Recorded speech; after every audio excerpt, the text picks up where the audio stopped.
Hello guys, hope all of you are doing great. In the last video, we have seen how we can create the user interface for this login page, and also we have seen how we can add some JavaScript code with our page, which will be executed or which gets executed at the client side, right? So now we have seen like how we can include the jQuery library with our project, and then how we can make use of some of the features available in jQuery library that allows us to write our JavaScript code more efficiently. And towards the end of our previous video, we have seen or we have written the user input validation code for this login page. So it means what, like say for example, these two text box in this login page, the user is actually expected to write some roll number there and some password there, and then click on this particular button. Suppose for some reason the user doesn't write anything here and then simply clicks on this button. Then what we have done is that we, as soon as the user clicks on this button, we actually like we wrote a JavaScript function there that checks if the user has typed some valid string here and valid string here or not. If the JavaScript function finds any one of these text box empty, then it says that invalid input. Otherwise, say for example, the user writes something there and seemingly correct user input, and then this JavaScript function doesn't object, right? So in this video, today we are going to actually move forward from this point, and we'll see some of no, like more specifically speaking, we are going to see like how to make an Ajax call and all this stuff. Like why that is important. So let's first thing is that see here, these we know that the JavaScript code is getting executed at the client machine, and what the JavaScript function can do is it can only check whether the user has written something in this text box or not, right? In both this text box or not. That thing can be done locally, no problem. But for this JavaScript function, since it is getting executed at the client side, it is impossible for the JavaScript function to locally evaluate whether these pair of roll number and passwords are valid or not, because that information, as you know, that information is there at the server side. I mean, in some database, in some table, that roll number and passwords are stored. So for that reason, for the JavaScript function, it is not possible to actually locally evaluate whether that pair is a valid pair or not, right? So for that reason, somehow that JavaScript function has to make a connection with the server, and there it has to send, this JavaScript function has to send both this roll number and password to the server, and at the server side, we want to execute some program there that will actually check by making a connection to the database whether these two pairs are there in that particular table or not. So although we have not seen anything about the table, like what is the structure of the table and all this stuff, but still that is just an assumption that there is a table there, and we want some code, server-side code that will actually connect to the table, and then it will retrieve the information and it will check whether this pair is valid or not. Those things we'll be doing, I guess, in the next video, not in this video. But in this video, what we're going to do is we are going to see like how we can make a connection from this JavaScript function to to the server, and how we can execute some functions there on the server side, and how we can retrieve the result of the execution of those functions from the server using the using JavaScript code. So that part we will be seeing, and all these things we are going to do. We are going to do all these things using a concept that is called as your Ajax. Now, see, as I said, Ajax is a concept, okay? Like the way object-oriented programming language, object-oriented programming is a concept which is supported by many different programming languages like C++, Java, C Hash, Python, PHP. The same way, this Ajax is also a concept. These Ajax, you can, if you want, you can implement, these Ajax concepts actually allows you to connect to the server using JavaScript code or some scripting, some client side code, and it allows you to update some part of the web page dynamically without actually reloading the entire page. That is the main concept or main use case of this Ajax technique. Okay. So here in this video, more specifically, we are going to learn like how we can make Ajax call using jQuery library, because we are writing our client-side coding. We are doing our client-side coding using JavaScript, and specifically we are using this jQuery library. So we are actually in this video we are going to learn like how we can make Ajax call using jQuery. Okay, that is the specific thing that we are going to learn in this video. Okay, now let's start. Like as I did in my previous video. Okay, let's start. Now let's start. So suppose we want to use Ajax using jQuery. So for that reason, let me give you some introduction about Ajax, and actually let me show you the W3 school site where you can actually read something about Ajax. And once you digest my video, then you can explore rest of the things from that particular site. Okay. So for that reason, what am I doing? What am I doing is, or what I ask you people to do is, you just type there Ajax and using jQuery,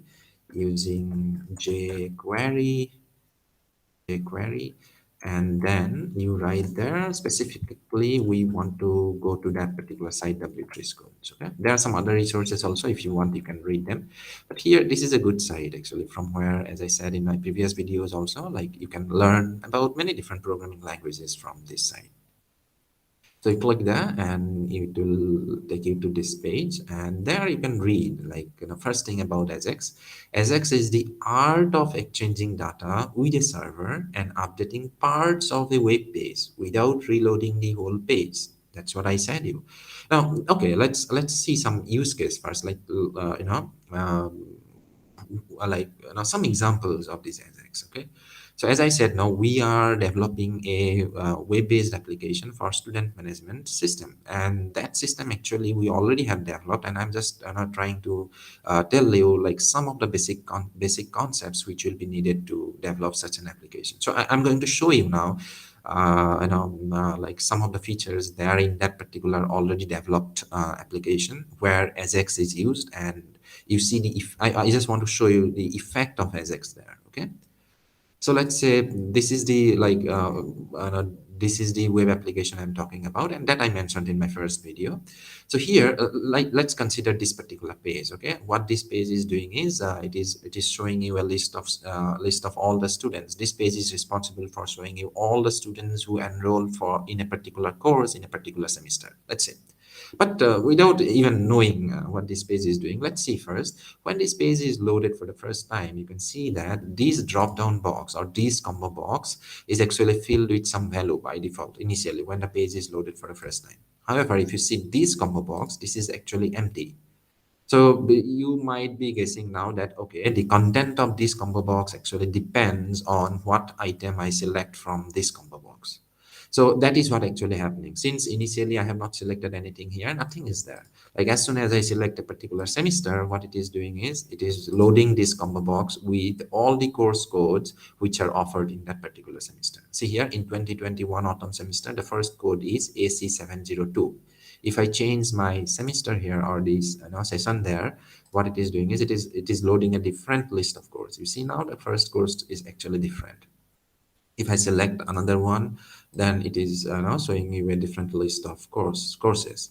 So that thing is actually done with the help of Ajax. Now, as it is saying here, like it is the art of exchanging data with a server and updating parts of a web page.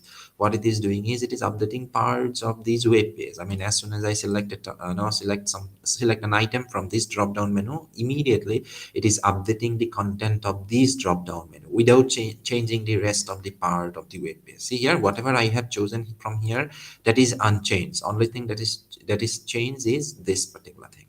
And again, from here, now if I select an item, say for example, I select AS409. As soon as I select this item, immediately on the fly, this HTML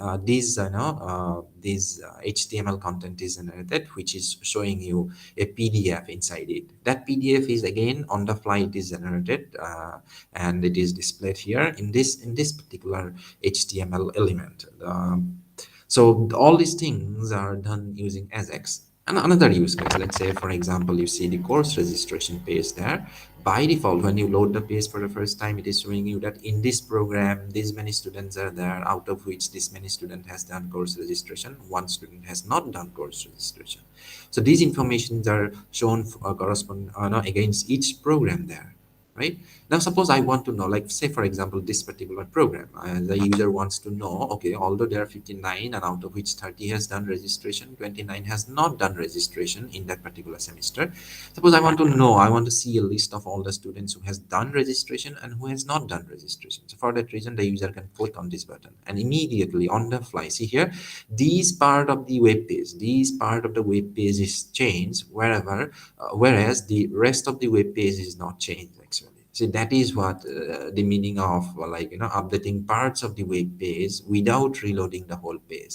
When I click on this link or this text here, so it is actually making an Ajax call to the server, and it is retrieving the list of the students along with their course registration information. See, some of the students' roll numbers are displayed in red color, some of them are displayed in green color to indicate that the green students are actually the students who has done the course registration. Red students has not done their course registration. Okay, but that is again some details about the thing. But the point here is that as soon as I click here, you should realize that now an Ajax call is made actually, and that Ajax call retrieves some information from the server, and based on that information, using JavaScript, these HTML elements are created on the fly.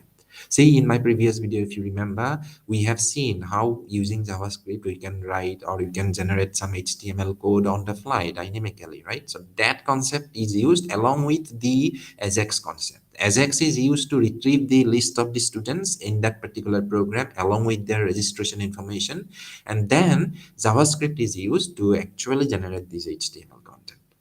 So if you digest today's video, in today's video, we are going to learn these features. Like if you digest today's video, then you will be able to do most of the things that I showed you in these examples, like how we can achieve these sort of things, or how we can achieve these sort of things. Like as soon as you change the content, no, as soon as you select a particular item in a drop down menu, then how you can actually populate another drop down menu based on the selected item from the previous drop down menu. And there could be more than one drop down menu. That is, if I select something from here, then another drop down menu will be filled up automatically based on the selected value. All these things, if you want to do, and see, these are like very commonly encountered use cases. Okay, and so this is a good idea. This is a good thing that you learn this thing at this stage of your academic career. So certainly it will be helpful in the future also. So let's go back to this site and read something more about these Ajax, and then see what you can read them, and you can learn different features available there in jQuery that allows you to perform some Ajax operation. Okay, and so these are the things. And let's say like jQuery load, jQuery post. This is just an introduction to this jQuery method. The one line of interest is that examples of applications using Ajax. As here we have used Ajax, but let's not only we are using Ajax. It's some big companies or big applications like Gmail, Google Maps, YouTube, and Facebook. They are using Ajax concept. And see, this is quite a very nowadays in today's scenario. If you're developing any web application, Ajax is inevitable. You cannot avoid using Ajax. Ajax you must have to use, okay? Because this is quite a very useful concept and technology. So either using jQuery or some other programming language, but somehow you have to make use of the concept of Ajax. In this video, more specifically, we will be learning Ajax, which is like how Ajax can be used using jQuery. Okay, and for that reason, we are here. Okay, now having said so, let's now see some of the like how we can how we can actually use Ajax in jQuery. Let's see. Let's directly go to that point. Okay. So here in jQuery references, you can click on this jQuery Ajax button. Means this element there. If you click there, it will show you like Ajax. Again, the same message is coming. Ajax is the art of exchanging data with the server and update parts of the web page without reloading the whole page. And the following table lists all the jQuery Ajax methods. So these are different Ajax methods which are supported by jQuery. Okay, and out of these, in this today's video, I'll be telling you about, I'll be showing you how to make use of these particular method, using jQuery. And let's click on this particular method and see some details about it. Now, definition and use. Now, the Ajax method is used to perform Ajax asynchronous HTTP request. Asynchronous HTTP request means what? Like when I click on this particular button here, when I select this particular item from this drop down menu, an HTTP request is sent to the server. And asynchronous in the sense that it is not synchronous. It means like my synchronous and asynchronous, if you want to distinguish it, you can say like synchronous in the sense like after sending this request, you know the execution is blocked. The client side execution is blocked. That is synchronous. That means once that particular instruction or that particular call is over, then only rest of the things will happen. Whereas asynchronous means that call is made, let it be, irrespective of when that call is completed, rest of the codes are getting executed. Okay, but again, if you do not even understand that part, you just do not need to worry. By default it is asynchronous, so you do not need to worry about it. Okay, so let's see now something more about it. Like the Ajax method is used to perform Ajax HTTP, asynchronous HTTP request. And all the jQuery Ajax method use Ajax method. This method is mostly used for request where the other methods cannot be used. See here the importance of this particular method, and that's why I have selected this particular method. And see, in these web application, whatever the Ajax call that I made, I did all of them using this particular function. So using this particular function, so if you learn this function, then you will be able to do most of the Ajax things that you might encounter in while developing your own application. Okay, so and also if you can digest this particular method, then learning the rest of the methods will not be a big deal for you.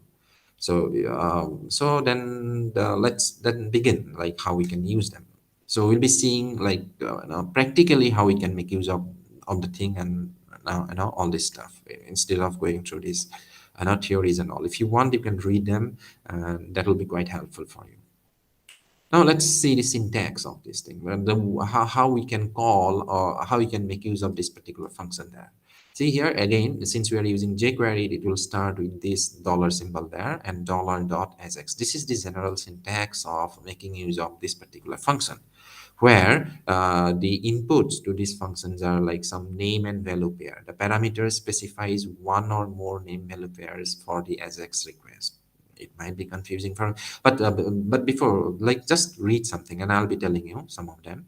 See, these parameters, these are called as your parameters, and these are like these parameters are some name value pair, like you'll be, and possible name values in the table, name sorry, possible names oblique values in the table below. These are some possible name value pair that you can use. Say for example, whether it is asynchronous or not, like you'll be writing asynchronous colon true if you want it to be true, and if you do not want to be true, then you'll be writing asynchronous colon false. And all these different names, these are keys, and the corresponding values, if you want, you can specify. Okay, so okay, let's now see how we can actually write some code there. Like this is just mentioning the general ways of writing it, right? How we can actually write some code there, and like practically use this as X things there. Okay. Okay, for that reason, what I did is, like, I created one. I already wrote something there in Ajax syntax file. Okay, now this is the general syntax that I used in to develop like, or to get now to do all my Ajax calls actually. Now see here, this syntax is written using these things which is mentioned here in this site. Now, some name and value pair separated by comma. Like, let's see whether the syntax is same as it is mentioned there in this site or not. Okay, before proceeding further. What it is saying is that $.ajax open and close parentheses, and within this flower bracket, we have to write name colon value separated by commas. Here, I did the same thing. See, $.ajax open parenthesis, close parenthesis, and the semicolon at the end. And within this flower bracket, we have to write some name colon value.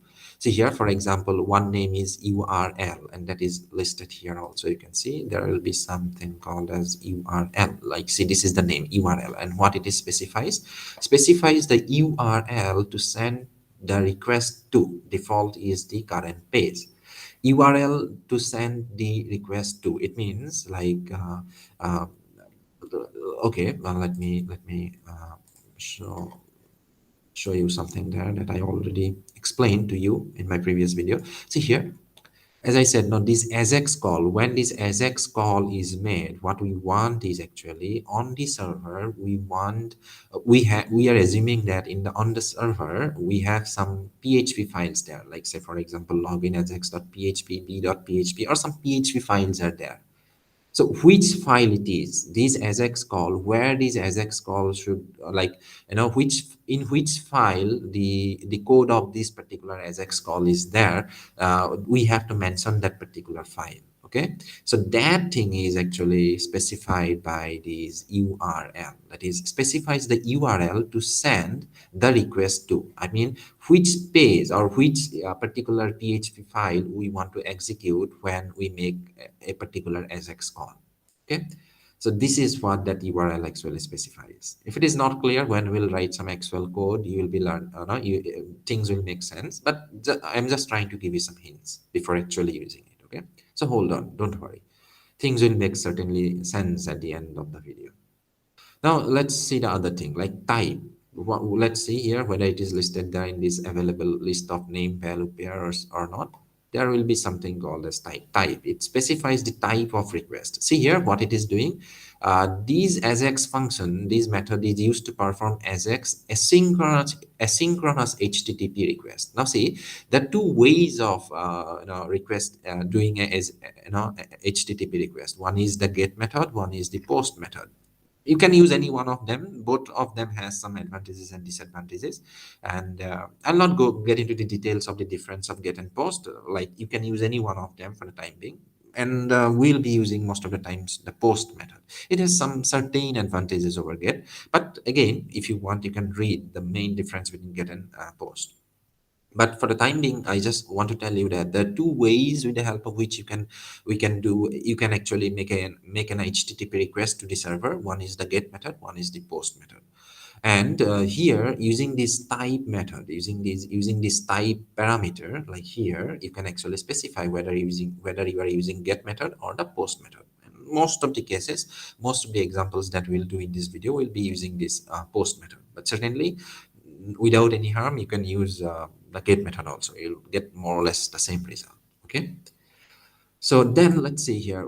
See here, out of all these name value pairs, I'm not using all of them actually. I'm just using the minimum one, like the most commonly used name value pairs. Okay, and this much is enough actually to perform most of the tasks. Okay, so I said, what is this URL, what is this type, and what is this data type? Like, see here, this is another name colon value pair. See, as it is mentioned here. See, this name colon value. Okay, all you can write as many name colon value pair as you want based on your need. So what is this name colon value pair is saying? The data type is JSON. So what that data type actually specifies, see here, the data type expected of the server response. The data type expected of the server response. It means what I said, like, see here, if I select any one of the item from here, what we're doing is we are making an Ajax call to the server, and we are getting something from the server. Like, that Ajax call is what this Ajax call is doing. You see here in this example, we make an Ajax call to the server. It means what? We are actually specifying, we are sending some request to the server. In the server, there will be some program, and that program we want to execute. Then after the execution of that program actually returns you something. In which format you want that result to be returned to the JavaScript function. That format is actually specified by this data type. And most commonly used format is this JSON format. JSON is your JavaScript object notation. Okay, I mean, you can consider this JSON is actually an array that looks something like this: name value pair array. That is, what is the name, what is the value, what is the name, what is the value, what is the name, what is the value. JSON object. If you want, you can read something about JSON, but for the time being, if it is confusing, you can consider JSON is like, you can consider it as a JavaScript array. Okay, although it is not exactly the same thing, but more or less it is same. Okay. So here, what the point here is that this data type field X or this data type name value pair actually specifies in which format you are expecting the result from the server. So here we always want, whenever we are making an Ajax call to the server, we always expect some results also to be returned by that Ajax call. Okay. See, for example, again, I'm saying, if you select this particular semester, as a result, what we want the list of the courses offered in that particular semester from the server. And that list of the courses, how it will be returned to the client side from the server, there are different notation. Like one notation is your JSON object. Most commonly used object notation over the internet is your JSON object. So in these examples, we'll be using this JSON notation. That is, we will expect the server to return the value or return the result to the JavaScript function, which is making the Ajax call using this JSON object or this JSON format. Then the next thing is this data, like what it is actually, this is important. Okay, all these things are important, and this is another important one. Like let's see first what that data name specifies. I'm opening two pages here for some reason. Why this thing is not needed? Okay, now this data part, like see here what it is, that data specifies the data to be sent to the server. Yeah, we need to now specify some data. Obviously, like you see here, like say for example, we want, as soon as I click on this particular button, we want some information to be sent to the server, because certainly we want to verify whether this roll number and the password, they are there in the, in the database at the server or not, right? So for that reason, from the client side, we have to send these two pieces of information. So this is called as the data. Now, in this case, we are sending two pieces of information. In some other cases, we say, for example, in this case, here when I select any one of these item here, the data which I'm sending to the or the data which will be sent from this client page to the server will be the selected item, right? This is the piece of the information that I'm sending to the server, and based on this piece of information, the server is returning me a list of courses. So this is called as the data field. Like what are the data that you are going to send to the server, and it depends on the application. So for example, here I'm sending only one piece of information to the server, and whereas here we'll be needing to send we will need to send two pieces of information to the server. And in some cases, we might have to send more than two pieces, or in some cases we might not have to even send any information to the server. Those different situations are possible. Okay, but anyhow, whenever you want to send some data, when you are making an Ajax call, you will be sending those data to the server in this format. Now see here, it represents the key colon value. This is the first. When we'll be doing it practically, like or some real example, these things will make more sense, but for the time being, you just remember this is the name. This is some name given to the data, piece of the data, so sort of like the variable name, and it is the value of the variable. You can consider like this is a variable, this is the value of the variable, this is a variable, this is the value of the variable. Okay, and this is another variable, this is the value of the variable. One piece of information or one piece of data that is very important to send to the server is the name of the functions that you want to execute on the server side. See here, this URL specifies, this particular URL is specifying like in which file that particular function is there, like in which file our intended function is there, like whatever the function we want to execute at the server side, in which file that function is there, that URL specifies the file. But inside that file, which function you want to execute, you can specify the name of the function in this way. Okay, that is action which is to be taken, colon, the name of the function here. We'll be following this notation here. Okay, now these will specify. See here in this diagram, if it is a bit confusing, see, when you make an Ajax call, the URL will specify like which file. Okay, like whether it is login.ajax PHP file, you are like where the code is there, or where the function is there, or whether it is b.php where the function is there. Like it will, these URL will specify the file name. However, inside that file, inside a PHP file, there might be more than one functions. And which function you want to execute, that thing will be specified by writing these name value pair action and then function name. You can call it anything, but I'm calling it action colon function name. See, as I said, this is the variable name and this is the value of the variable. Variable name, value of the variable. This is the variable name, I'm calling it an action, and then this is the value of the variable, which is the name of the function.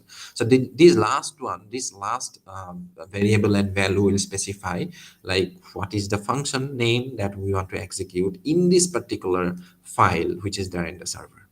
Okay, and then these are some information which some like basic information that we have to specify when we are making an Ajax call, the mandatory information. Okay, and then these are some functions like now before send, just before sending the Ajax call, if you want to do something, you might be thinking, sir, what we might want to do before sending an Ajax call. Yeah, there are some things that you people usually wants to do. Okay, so for example, if I click here, you see this loading button is coming. Let's say, for example, and here the loading is very fast, that's why you might not be able to see it properly. But suppose I click on this great submission details. As soon as I click on this great submission details, these things are coming, like before sending an Ajax call. See, when the page is loaded, as soon as the page is loaded, actually an Ajax call is made to the server to load these information from the server. Okay, and when you make an Ajax call, just before sending an Ajax call, you might want to do something.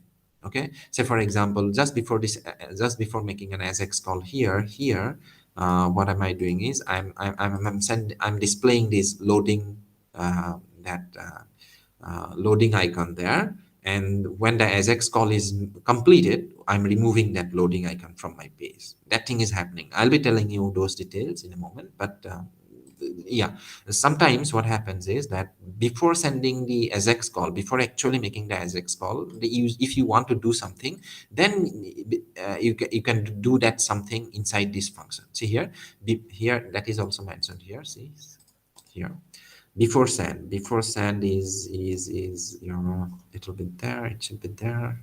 Yeah, before send xhr, a function to run before the request is sent.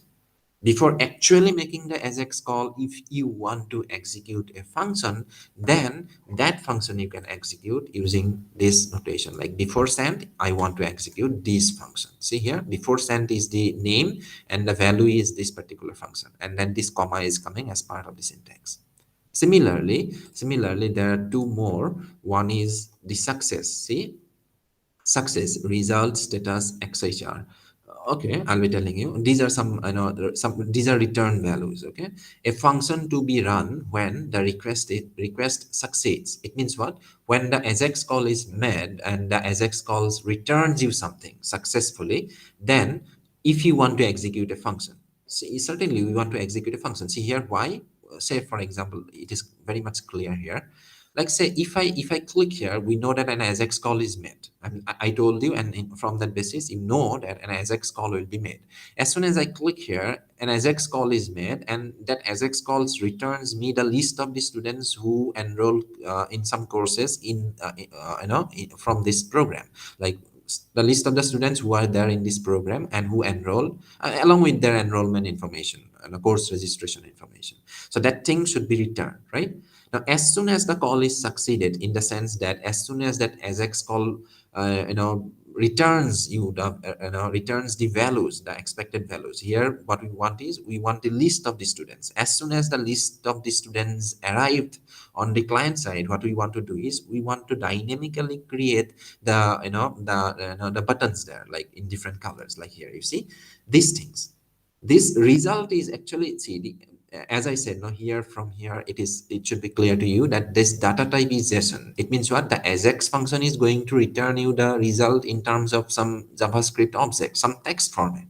Now, from that text format, you have to generate some HTML code here, right? So that thing should be done by a JavaScript function. So when the call is returned, you usually, what we want is that is on the success of the call. Like if the call is successful, then what we want to do is we want to execute some function there. That function will be responsible, like based on the result, that function will do something. Okay, Okay, so that is the meaning of writing like success colon function. It means what? If the call is successful, then we want to execute this particular function.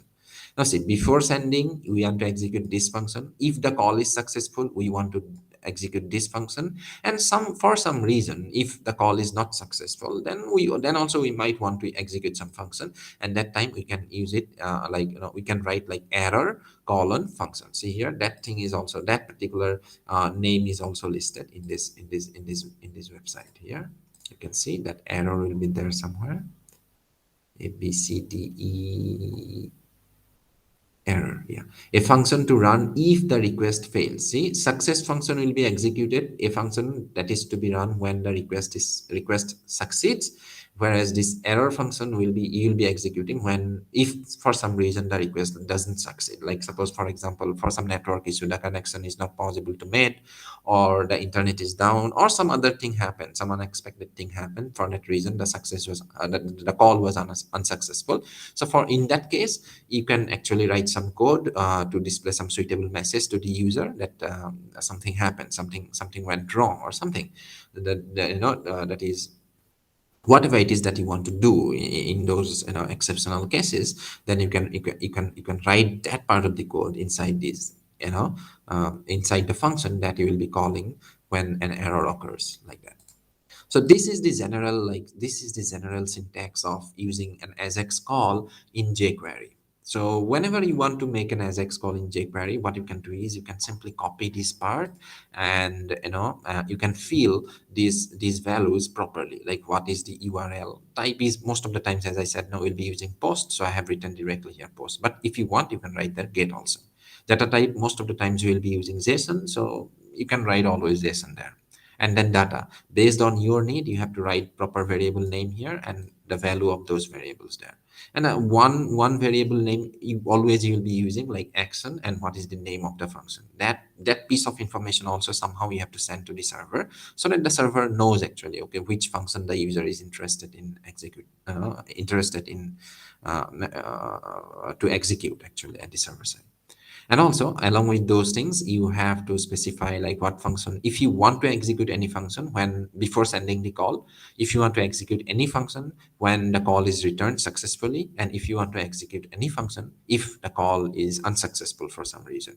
So if this is the like minimum skeleton of which is needed to make an Ajax call using jQuery.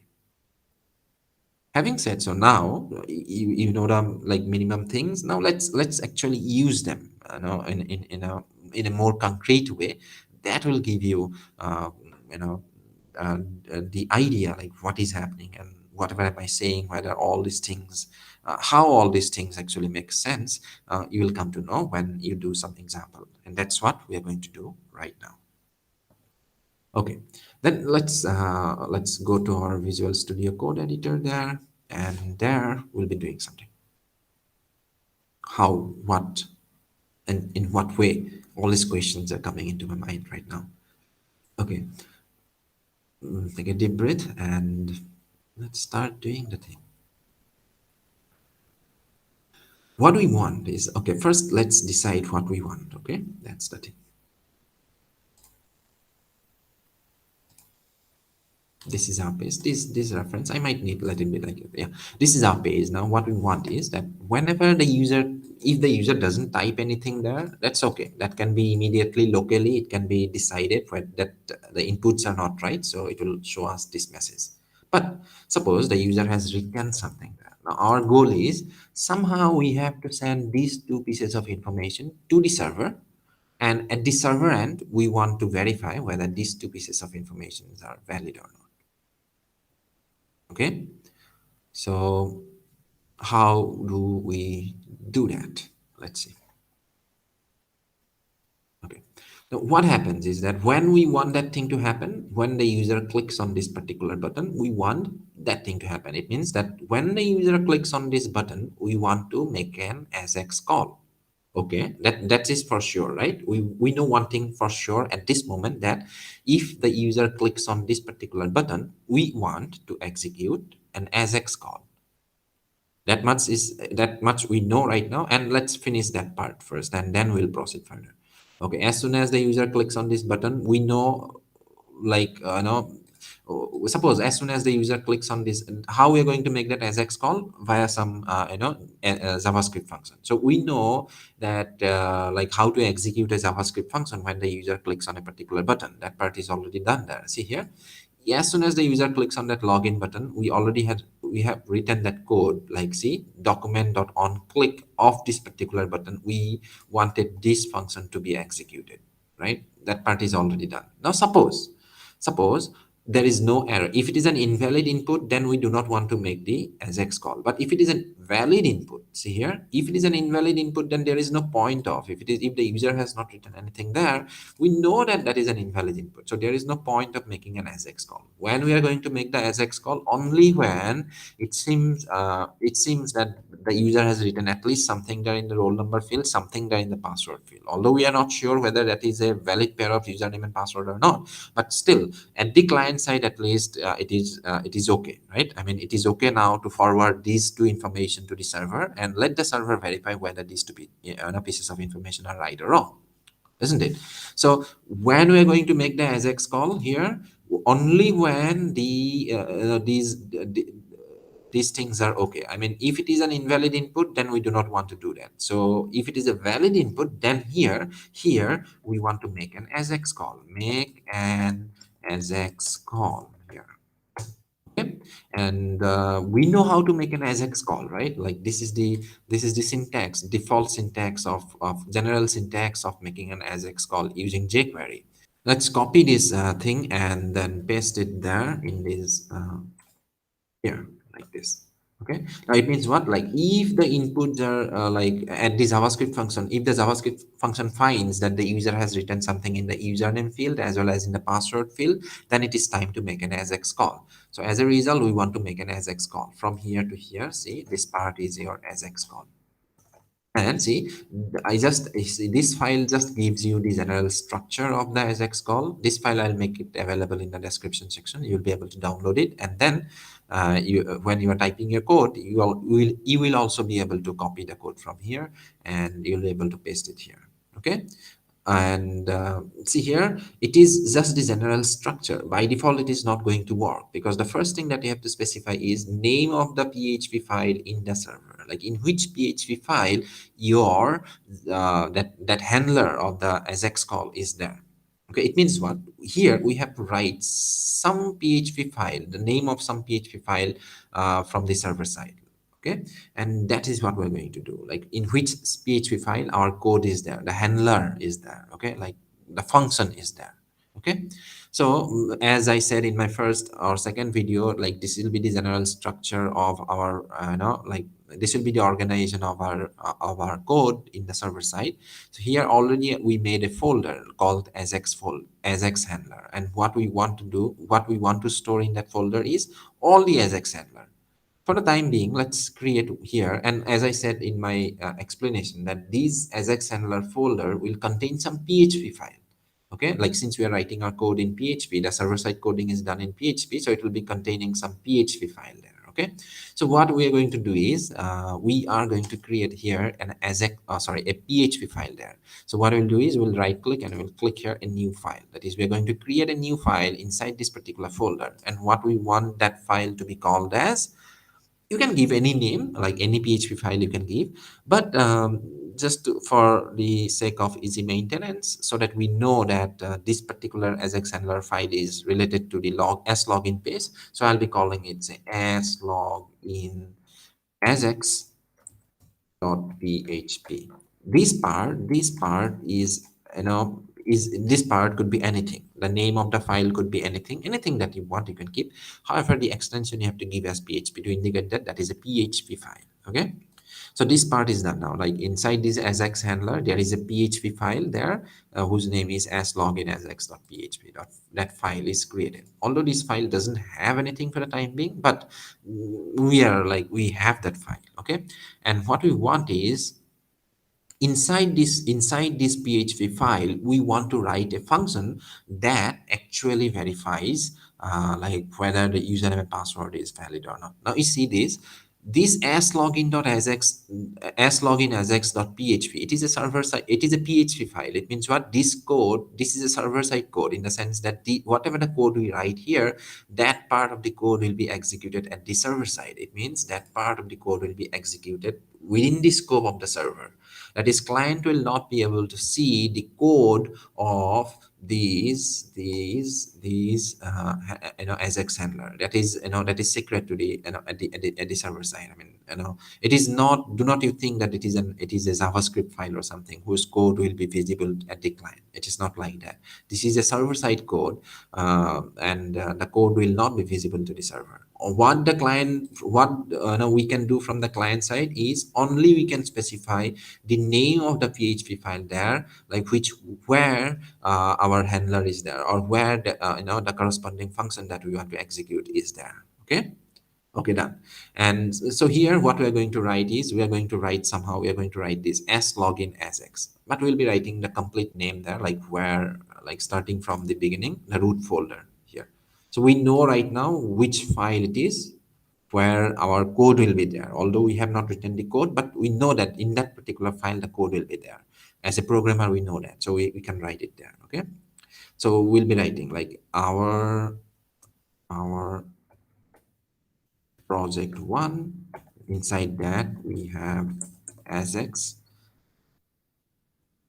handler. Yeah, things should be right here. Our project one, Ajax handler, and inside that we have as login ajax.php. This is the PHP file where we are going to put our code, and this is the PHP file where that request should land. Okay, like here, this part we are specifying. This Ajax call should go to this particular file or that particular file. Which file it should go, we have specified that part here. Okay, done. And then what we want, type post, let it be like that. Data type JSON, let it be like that. And then this data part, like what are the informations that we want to pass to the server. First thing is this roll number, what the user has typed, and this password, what the user has typed, right? So these two pieces of information we want to pass to the server. So for that reason, what we have to do is, we have to, first thing is that we have to retrieve those username and password, and those things are there actually. See, this is the username and this is the password, and this is the trimmed username and this is the trimmed password, and these two, this trimmed username and this trimmed password, are the things that we want to send to the server. Okay, so for that reason, what we're going to do is, we'll be writing here, say, as I said, you can give a variable name and a value, variable name and a value here. Okay, so what variable you want to give, and this variable name will be used at the server side. Okay, just hold on, if it doesn't make sense right now, at the end, towards the end, certainly it will make sense. Okay, so let me call it, say for example, user name. You can call anything you want. Okay, username, and what is the value of this particular variable here. What we want is the value of the variable, this variable here, trim the username here, trim username. If it is confusing for you, so what I'm doing here is, within double quotation, let me write here some fixed value. Okay, that I'm saying that my variable name is username, and my value of that particular variable I'm specifying as, say, x, nothing to do with the actual username that the user has written. Okay, we'll change it later on, but it will help you understand the thing.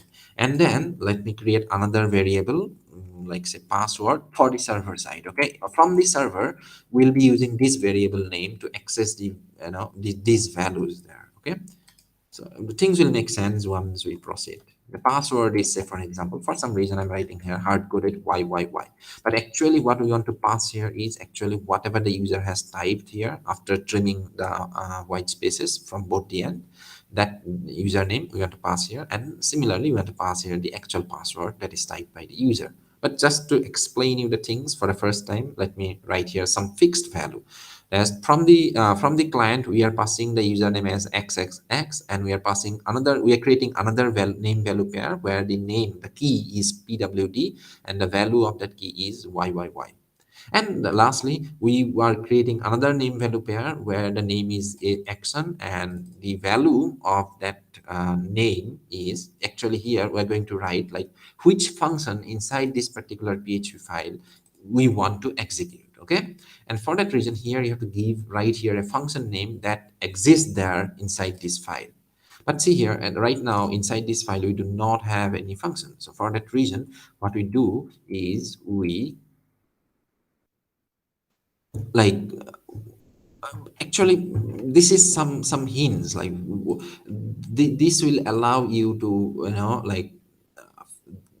this will allow you to filter which part of the code that you want to execute. Okay, let me write it in this way. That's if, so first thing is that here, from here, in this case, it is a PHP code. Like this file is a PHP file, so you have to like start with the PHP notation. Let me write this part of the code first, because anyhow, we need to write something here. So we'll be writing like say the PHP tag. So this colon PHP. This is how you write your PHP code, and this is the end of the PHP tag. Okay, and there what we want to do is, first thing is that we want to, because the same file might contain the the handling code for different Ajax calls. So for that reason, what we're doing is, first thing is that we want to get like we want to know like what is this value is specified as, like what action is actually specified. Okay, so for that reason, what we're going to do is that we are going to create a variable. Now in PHP, whenever you want to create a variable, then you create a variable by writing this dollar symbol. As soon as you write a dollar, it means that, see, this dollar symbol is used in jQuery also, in PHP also. Both of them are unrelated. Okay, jQuery's dollar is different thing, PHP's dollar is different thing. You are actually working with many different programming languages right now. You see, you are working with CSS, you are working with Java, HTML, and PHP. And now see, as an, if you want to call yourself as a end-to-end developer, then that time you need to know all these different programming languages and techniques. Actually, like not only CSS, JavaScript, and jQuery and all, even React and then Angular JS. Not only PHP, you need to know like Python and ASP.NET, Java, and all this stuff, if you want to call yourself as an end-to-end developer. There's some developers who does only the client-side scripting. That is, they use only, they are like very convenient to it only the JavaScript part or jQuery part or the Angular JS part. There's some who are very much comfortable with the server-side scripting programming language like PHP or ASP.NET. But there are some who actually can manage all the things, like no matter whether it is client-side programming language or server-side programming language. It means what? A full stack programmer, in the sense that they know many different programming languages which are used at different end of an application. Like some of them are client-side, some of them are server-side, and some of them are like for database handling, all this stuff. But that's why you are actually working with many different programming languages right now, because your goal is to make a complete application. So for that reason, don't get confused. And again, if you want to know more about this PHP, then you can write me in the comment section. If you have any doubt there, like, sir, I didn't understand this part of this PHP thing, and can you explain us more? So then I would like to explain you the things with some supplementary material there, or I might create some other video to explain you the details of these PHP functions. But for the time being, let me tell you that in PHP there are some global variables like get, post, request, server, session, and all these global variables. When we are developing this web application, we'll be making use of these global variables.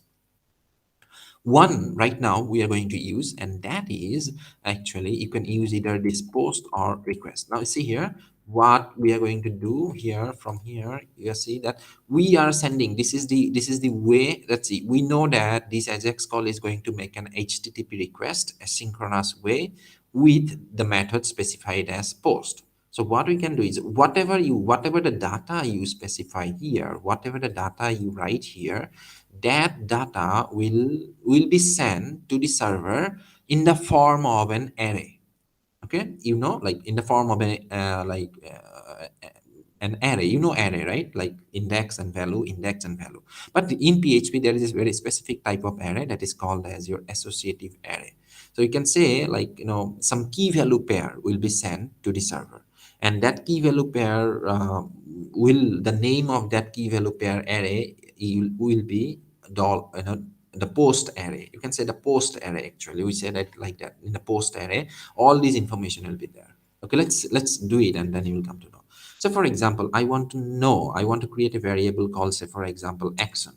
You can call it anything you want, but I'm calling it as an action. So action equal to, from the post array, since we know that from the client side all the information are sent using the post method. So in the post array all these information will be there, like automatically one key will be created whose name will be username and the value will be xxx. Key will be pwd, value will be yyyy. Key will be action, value will be function name. And we know that like there is an understanding between the client side programmer and the server side programmer that whatever it is there in the post array whose key is action, that actually specifies the block of the code, that represents like the part of the code which we want to execute. Okay, first thing is that we get that part actually, like action, like whatever the name of the functions that we want to execute. So action equal to dollar underscore post action, or you can use the request array also, but post will work fine here. Okay, and after that, using this action actually, like if it is a different Ajax call, see here from the same file, you might actually turn like no, see in this example, if you see here, here, not here, oops, sorry, in this example,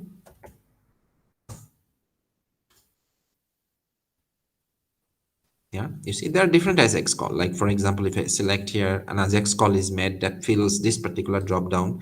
And again, if I click here, another Ajax call is made that fills this particular, that brings this particular PDF on the screen. And another Ajax call is made when the page is loaded for the first time to load this particular drop down menu. So different Ajax calls you can make actually from the same page. Which Ajax call, for each Ajax call again, some part of the code you want to execute. So that is the reason that we are using this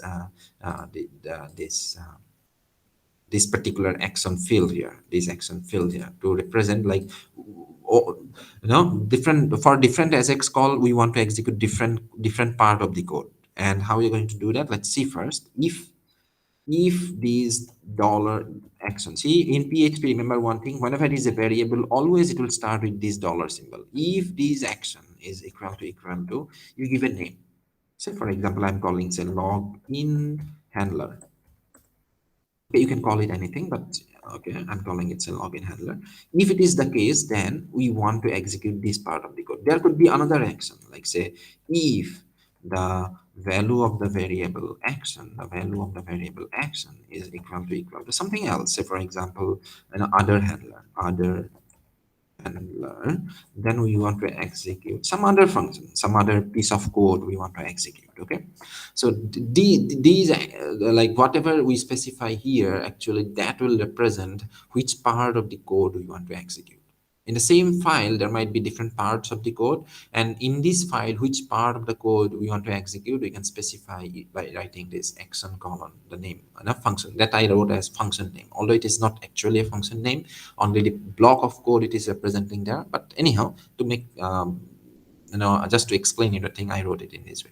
Now here you see username I passed as xxx, password yyy, and action function name. So function name in the sense like in this PHP file, which part of the code you want to execute. If I'm interested in executing this part of the code, then what I'll do is the function name I'll write as login handler here, login handler.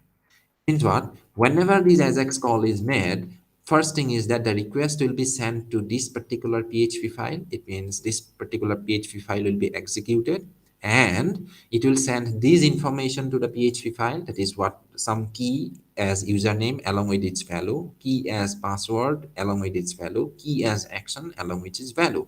So inside, as soon as this PHP file is executed, what is the first thing that we'll do is we'll first see what is the value against the key action.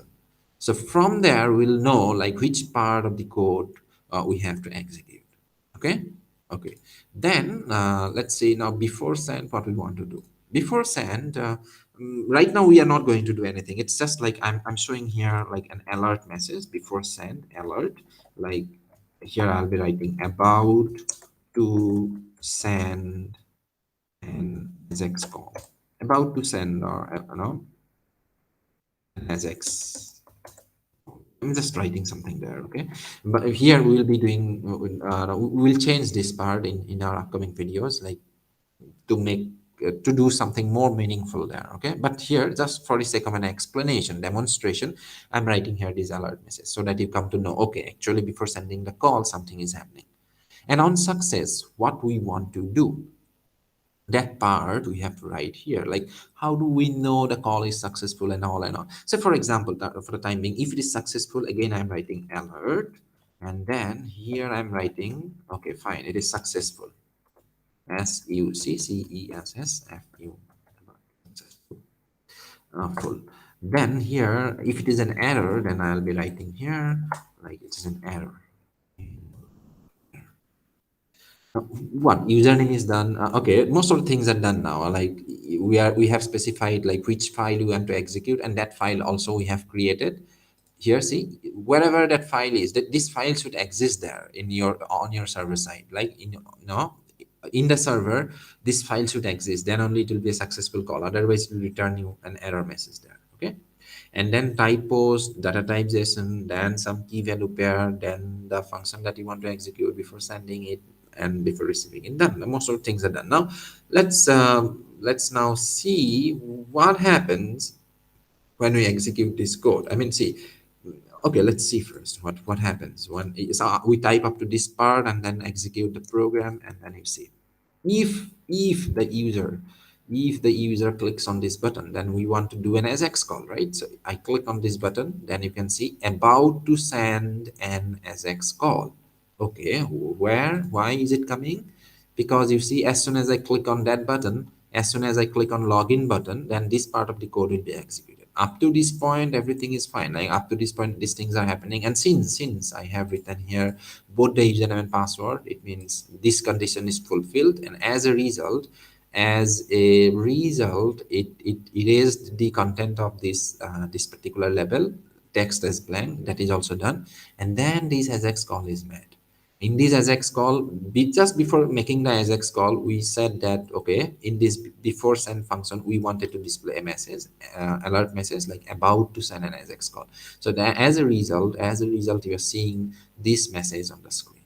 Now, the Ajax call will be made only when I click on this OK button, because it is an alert, so it is waiting there, like that this code is now in halt. Like here you can see this code is in halt. Like now, as when I clear that alert, then only it will actually make the Ajax call, and it will, based on whether it is a successful call or error call, it will display you either a successful message or error message. Okay, up to that point things should make sense. Okay, now let's click on these and see what happens. It says that it is an error. Okay, it is an error. I mean, see, this call was not successful. Although I sent, I tried to send something there to the server, for some reason it is saying that the call was not successful. And if you see this as X call here, I mean, it is not successful because see, it is here when I write the code, I said that data type is JSON. It means from the server, something was expected, some result was expected. Okay. And for that reason, since it didn't get any result back from the server, so because here in this code, I have not written anything that actually does some returning thing, right? I mean, it has not returned anything. So for that reason, you can expect, okay, this might be the cause of the error, or this might be the cause of the failure of the call. So let's see a typical way of making this call successful. So for that reason, what we want is, see what actually this Ajax call is expecting from the server. It is expecting the return value to be there in JSON format.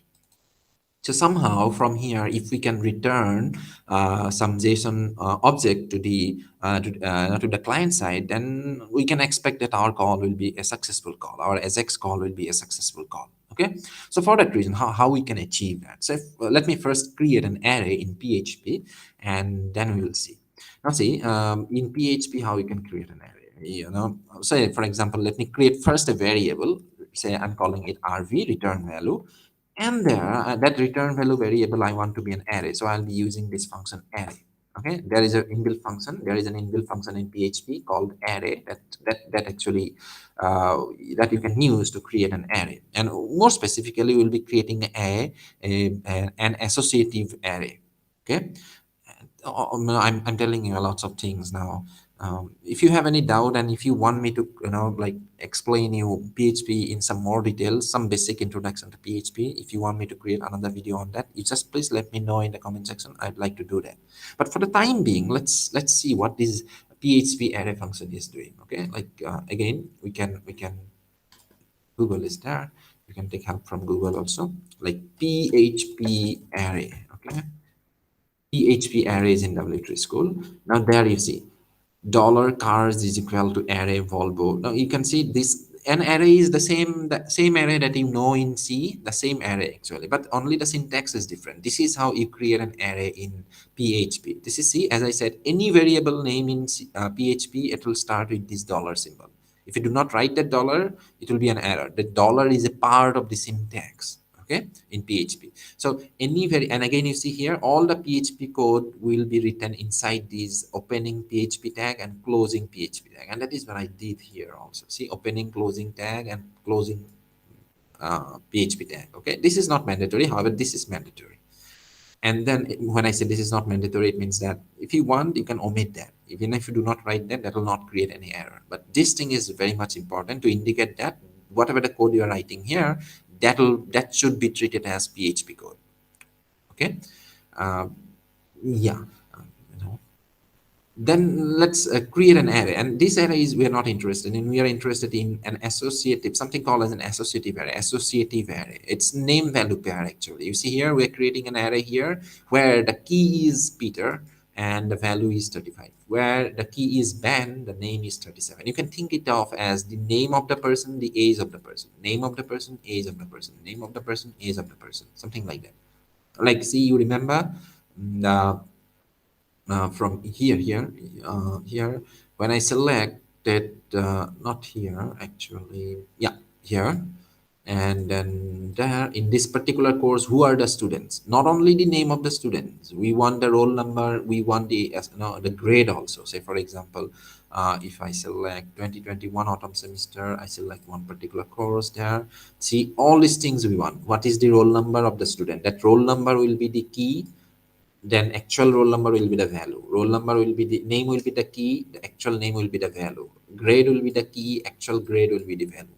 Now this is the roll number, name, roll number, value, name, value, grade, value. This will be an array. So the return value will be an array of arrays, basically a table here, like, all right. Some hints I'm trying to give you.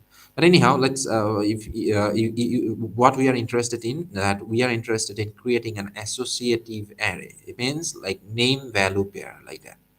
And you can use this key to get the value of that particular key. Like here, you can see age array. We're creating an associative array in this fashion. We can create an associative array in this fashion. As I said, now if you want some more explanation on PHP, people can write it in the comment section. I would like to create another video on that, but for the time being, we'll follow this particular syntax to create an associative array. Okay, so here we want to create an associative array. What we want is we want name value, pair. Like what name value pair we want? So anything. So for the time being, we just want to check whether these things we can access. We want this thing to be returned to the client. So I'm just writing some name, some value. This is some name. Okay, let me write it. Say for example, what say status, status, status. This is the key, and the value of that status is, say for example, I'm writing okay. Another name I want, say uh, the color, COLOR, color, and I'm writing the color as red, string red. Okay, some name, some value, some name, some value. This is an associative array actually in PHP. Okay, and then we want this array to be returned to the caller. But the thing is that if we want to return this array, we have to actually convert this array to a JSON object, and then only we'll be able to return, because see here, the client side is actually expecting the return value to be in JSON format. Why did I create this array? Because converting a PHP array to a JSON object is very easy. There is an inbuilt function there in PHP that is called as um, okay, I forgot what is that. Okay, let me remind. Encode JSON. There should be a function encode JSON or something. Okay, let me try. It will come. Anyhow, I'm using an editor, so that might help me. So what I want is that I want, say another variable, say dollar some variable v is equal to encode, or JSON encode actually. See, as soon as I start typing, I'm remembering JSON encode. This one, JSON encode function here. JSON encode. See here, the value being encoded can be any type no, except a resource. All string data must be UTF something. PHP implements a superset of JSON. It will also encode and decode scalar types. No, this is not useful actually. So what you can do is you can write here dollar return value. Let's read something about this JSON encode before actually using it. What is this in W3 school? Okay.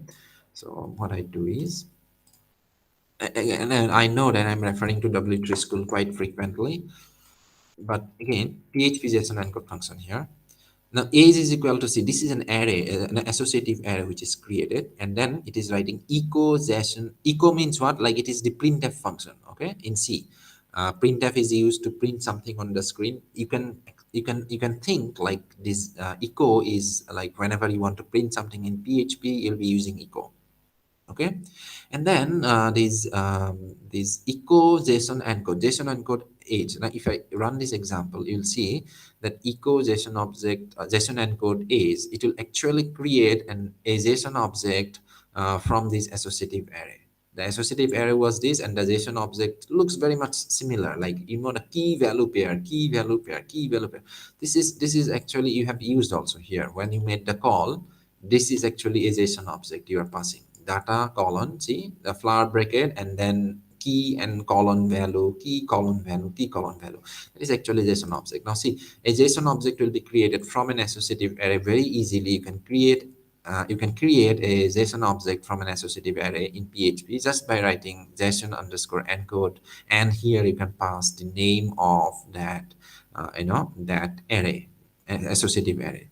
Or what you can do is, if you want, can I edit it here? No, I cannot. But anyhow, you can value is equal to JSON encode and this value I want to return actually to the JavaScript function, and that returning in the sense that we have to write it in the output stream, or in the response stream. So for that reason, what we have to do is we just have to make use of the same echo function, echo JSON encode and the return value. Done. That much only you have to do, and then you have to write this. You have to call this exit function there. Exit means, like, you want to exit your that is exit means, like, exit in C programming language, the same exit there, like after execution of this we want to stop, or like we want to terminate the execution of this PHP file, something like that. So what it is doing is it is creating a JSON object, and then it is creating it is creating an associative array from in PHP, and then using this function it is creating a JSON object, and then that JSON object is returned just by writing echo JSON object. It will return actually the output of this function to the JavaScript function. Okay, now after doing this change, let's see whether our call is a successful call or not this time.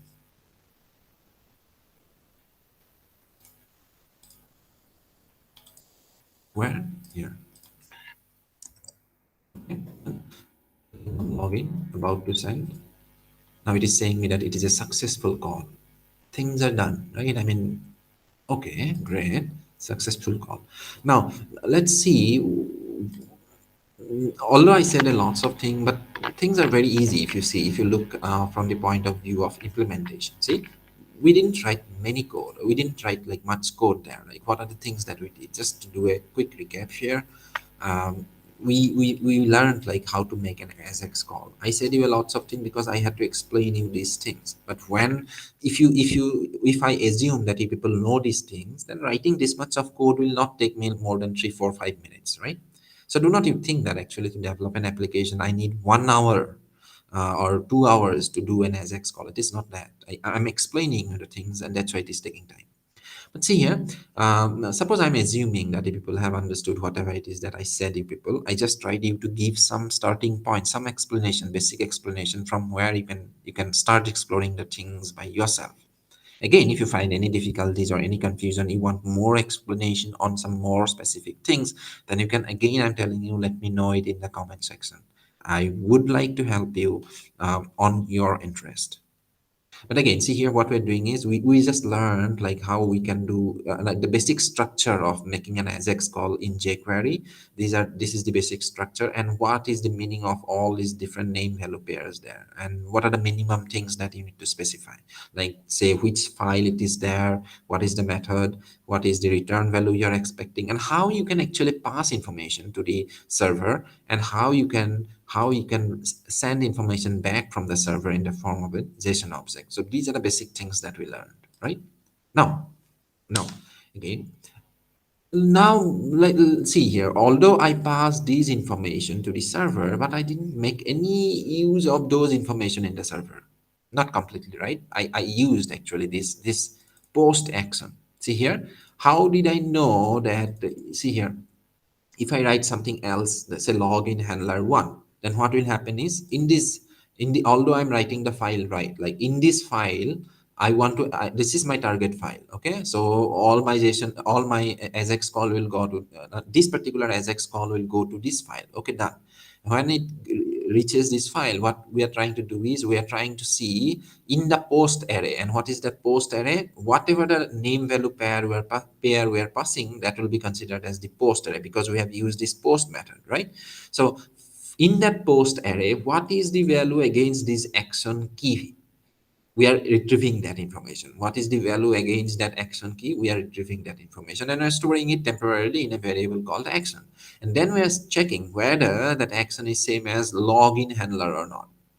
Okay, if it is the case, then we want to execute from here to here. Like we want to execute from here to here if it is the case. But if it is not the case, then we are not going to execute anything, and there will be no match. So nothing will happen actually on the server side. That is from the server, it will not return anything. Okay, but the thing is, again, our JavaScript code will actually expect some JSON object to be returned from the server. So if you write your code in this way, since you have written your action as login handler, and in your server-side code, you are actually writing login handler. Here you have written login handler 1. Here you have written login handler. So that way, the call is not going to be a successful call. See here, this call will ultimately land at this file because you have written the file right. However, in this file, first it will try to extract what is the value of the action key field. What is the value of this action key field? And then that value will be compared with login handler. That should be login handler, then only this part of the code will be executed. But in this JavaScript file, you have written it as login handler 1. So certainly it is not going to match with this one. And as a result, no function will be executed. As a result, nothing will be returned. As a result, the call will be terminated as an error call. Okay, let's see. Done. I click on this login as about to send Ajax. Okay, up to that point everything is fine, but it will be an error call. Why? Because that thing is not found there. I mean, this particular function, is not this particular, it will not be a match here actually. That's the reason. So I guess if people got the point. So here, if I want to make it right again, I have to do it right there, that way. And this time, if I execute my file and I click on login, it will be a successful call. Up to this point, things should be clear. Now let's move forward. Okay, what do we want here? What do we want now? You see here, already you have seen how we can retrieve the value sent by the user or sent from the JavaScript file just by writing post action. Like in the post array, all these information will be there. All these information will be there in the post array. Okay, now let's say we retrieve those information inside this function and we return those information back to the user. Let's say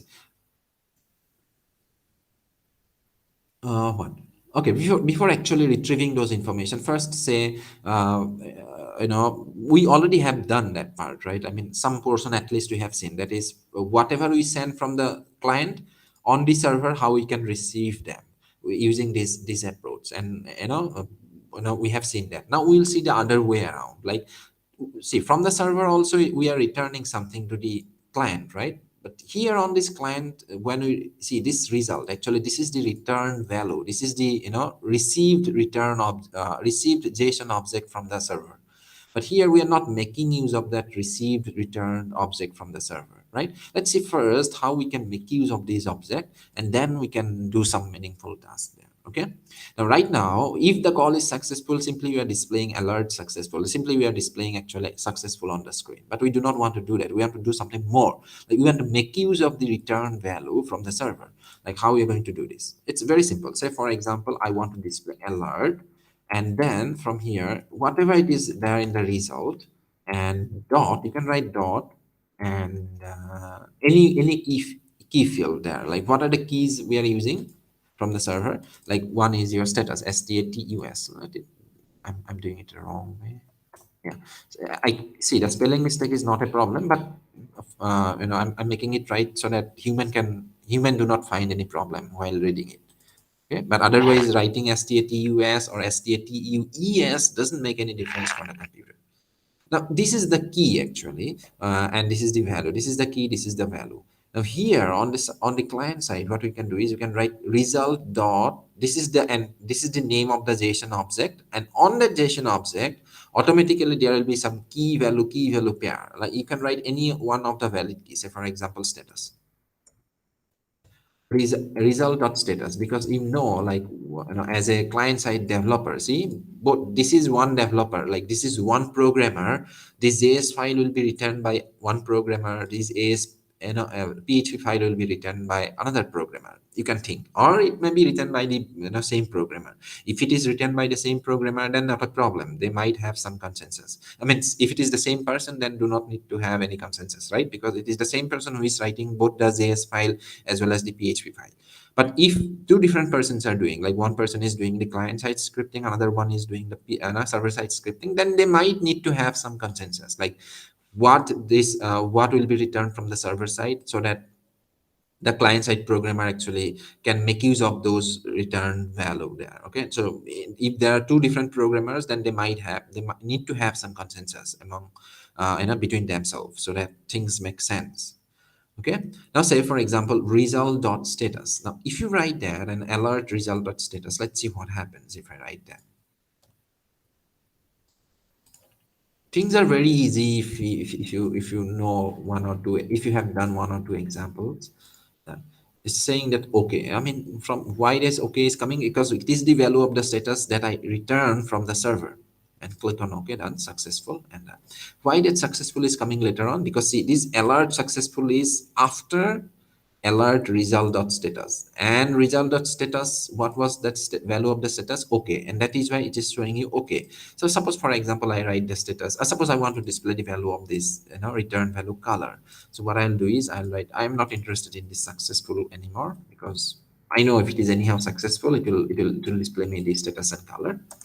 And then okay, I do a concatenation here. Instead of displaying two alert, I'm displaying it in a single alert. Plus, I'm concatenating with a comma, and then I'm writing, or maybe an arrow. Anything I can write, but I'm just writing an arrow instead of a comma. And then here, what I want to do is I want to like display whatever result means what, this variable. This is the return result, return JSON object, which is received from the server side. So on this JSON object, there will be a field called color. And as a programmer, I know that, and that value, the value of that particular field, I want to display it on the screen. I want to display on the screen. So let's see whether it works. Click on OK. About to send an Ajax call. OK. OK implies red, or OK arrow red. Things are coming as expected, right? Now suppose if something else is returned here, like not OK, error, or error state. Something I wrote there, okay, as a status. And then refresh, I click on login, and then the error state something that is the value of the status field, and this is the value of the color field. And you might be thinking, sir, is it always two fields that I have to return? No, you can return any number of fields that you want. Say, for example, you can write say, gender. I'm just writing something there. Okay, do not you think that this is a fixed way of doing the thing. Now, see, this is an array, associated PHP array. You can go on adding elements to that array, whatever it is that you want to add based on your application's need. Okay, we'll be seeing, like when we'll be doing some more concrete example, we'll be seeing. But I'm just uh, describing you the general things so that you understand the basic things, so that when I use them in some real use case, you people do not get confused. Then gender implies I'm writing, say, for example, I'm writing, say, it even doesn't need to make any sense. Gender, I can write, say, rose. No, it really doesn't matter what you write. I mean, only thing is that key and the value. And from the client side, you certainly need to know, like, what are the keys returned. Okay, what are the values returned? You will know anyhow. But the keys of the return value, you need to know. Then only you'll be able to access it. Then plus, and when I say you, in a sense, the programmer, okay, not the user of the application, the programmer of the application. So if it is the same programmer, as again I'm saying, if it is the same programmer, then there is no confusion. But if it is more than one programmer, one is doing client side scripting, another one is server side, then they might need to have some consensus, or maybe a discussion before actually writing the code. Okay, I'm going to return it in this way, so you access it in this way. Or suppose the client-side scripter is saying that, okay, a client-side programmer is saying that, okay, I'm expecting it in this way, so you please return, the value in this format from the server side, okay, from the server-side programming. So those consensus might needed to be there, but again, not the user, only the programmers. Result color, and then plus I'm writing some, I'm concatenating with a comma, say, and then plus I'm writing there result dot. Now see, I need to know what is the key, and the key was most probably gender. Gender. Execute, done, click. Okay, gender was rose, so it is the thing. Yeah, done. So we know now how we can receive. Now again, see this thing again. This only these keys should be right. This result could be anything. I mean, or that is here. This is the function. This is the argument. Like the parameter. Parameter name could be anything. You know that it's a variable. Like in a C function, suppose that parameter name you can call as A, B, C, D, E, anything you want, right? The same way here, instead of calling that result, I can call it as, say, X. And in that case, what I have to do is, only thing is that this will be X dot something, that will be X dot something, that will be X dot gender. And you will get the same output there.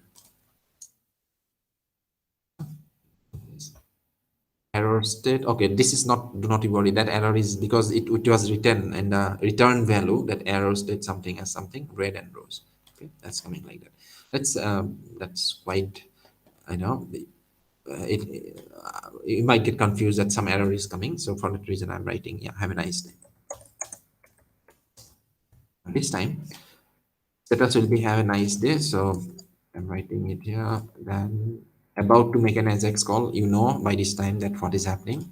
And then have a nice day, arrow red rose. Why it is coming? If you know that, it means you have understood most of the things done. And then what?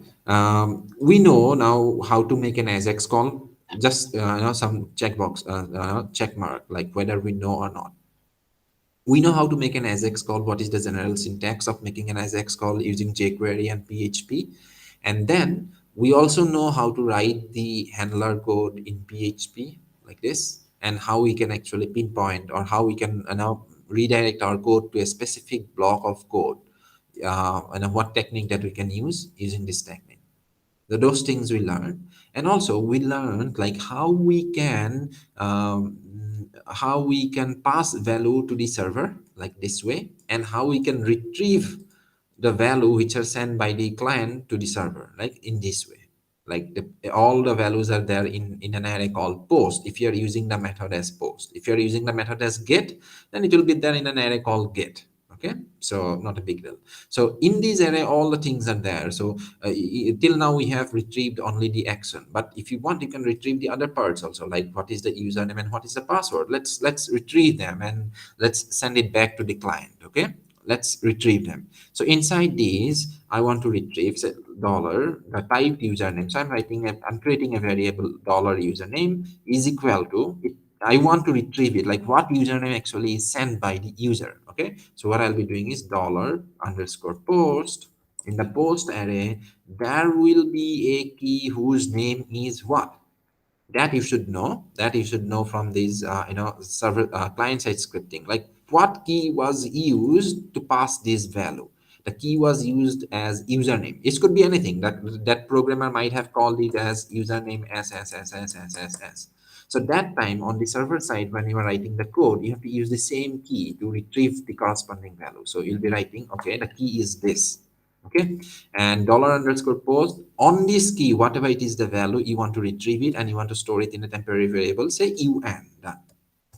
And then similarly, dollar, say you are creating another temporary variable password, you can call it anything, and then dollar underscore post in the post array, in the key, like what is the key that was used to pass this value, that is pwd. Again, as I said, this key could be anything, right? It is chosen by the programmer, and both this programmer should have some consensus.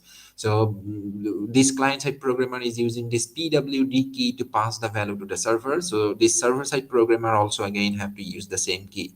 In most of the cases, like if it is a small application, the programmer might be the same programmer. But if it is slightly big, like most of the times what happens is like we use, like, many different people who work on the same project. Somebody does the client-side part, somebody does the server-side part and all that. In that case, obviously consensus is needed. Otherwise, if it is the same person, again, I'm saying you the same thing, that you do not need to worry if you are the only one person who is writing the code. So pwd, and then there you have to pass this key, like, because that is the key which was used to pass the information to the server, right?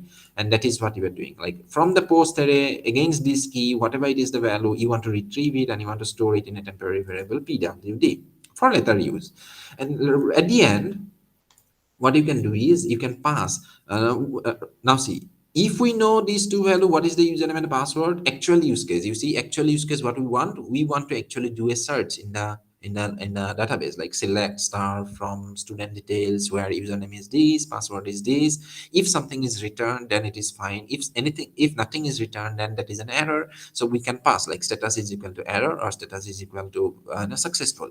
So that way we can write the actual code. But that database connection part we're not going to do today, because it will again bring some new concepts. So I want you people to first digest this part, like these small things, like how we can make Ajax call, how we can pass information from the client side to the server side, I mean from the client machine to the server machine, and how we can receive this information at the server side, and then again from the server side program, how we can pass information back to the client side program, so that the client side program can access those information back. Okay, so that part I'm like focusing on right now. Like if you can digest this part, then in the next video certainly we'll be looking at, like, how to make an how to write code that actually makes a access a database table, retrieves information from there, and all this stuff, like how to execute a query in a database table programmatically. That part we are going to see in the next video. But till then, in this video, you just do not worry about the database part. You just concentrate on this part, whether you understand this part or not. Okay, and try to digest this part.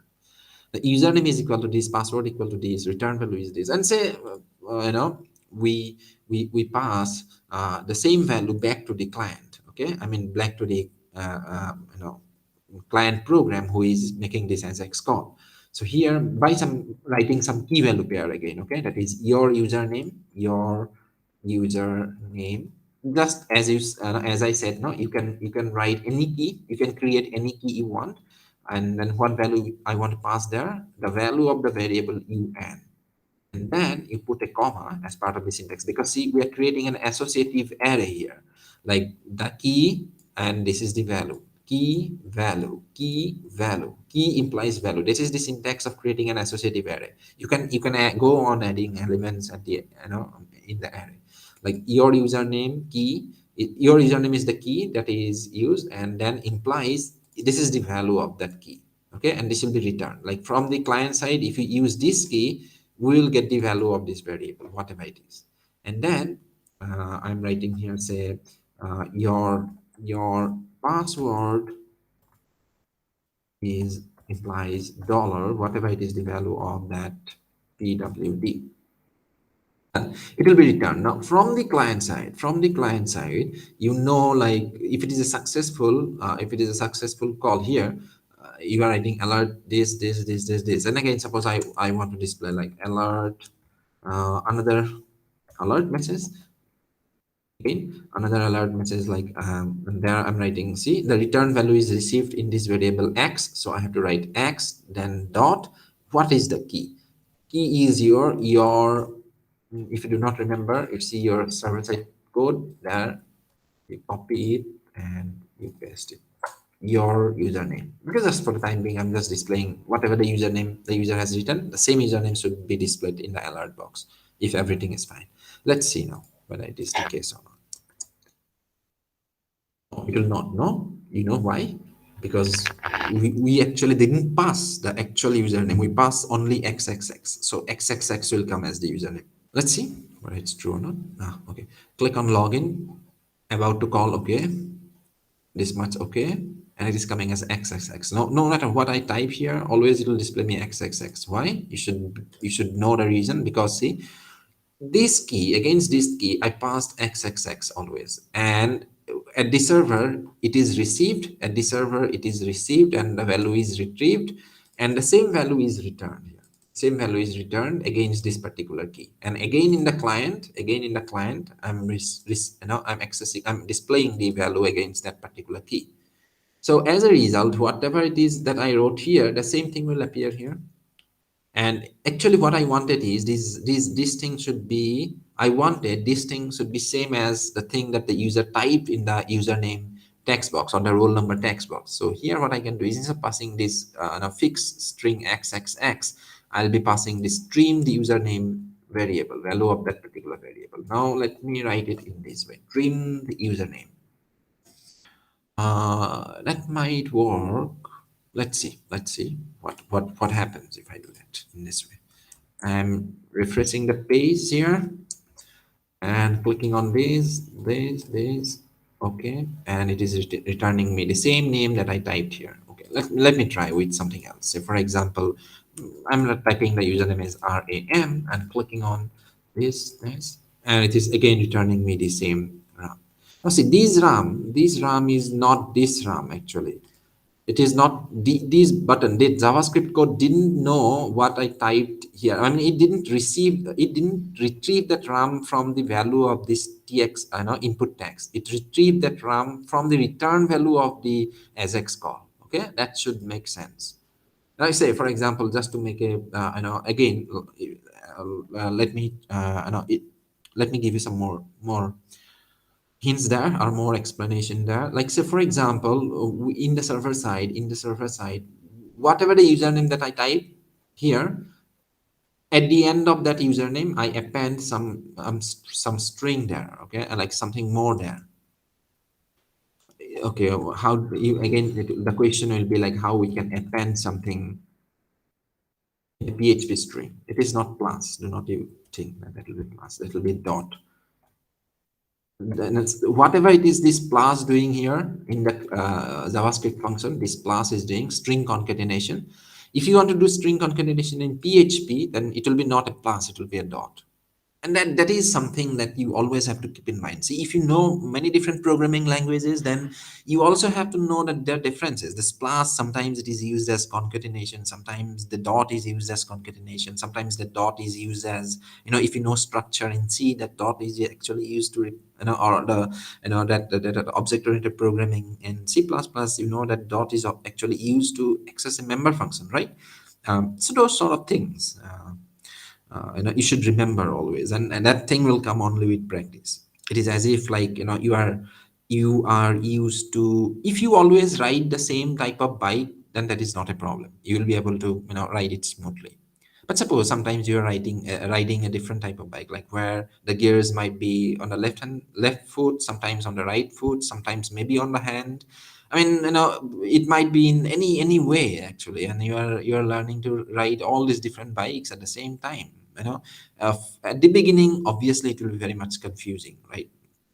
But if you practice more and more and more, then no matter what type of bike you are riding, immediately everything will you will be, from your experience, automatically things will be tuned. Like you will know, as soon as you sit on the bike, you will know, okay, now gears are not on the left foot, it is on the right foot. And for that other bike, as soon as you sit on that bike, gears are on my left foot.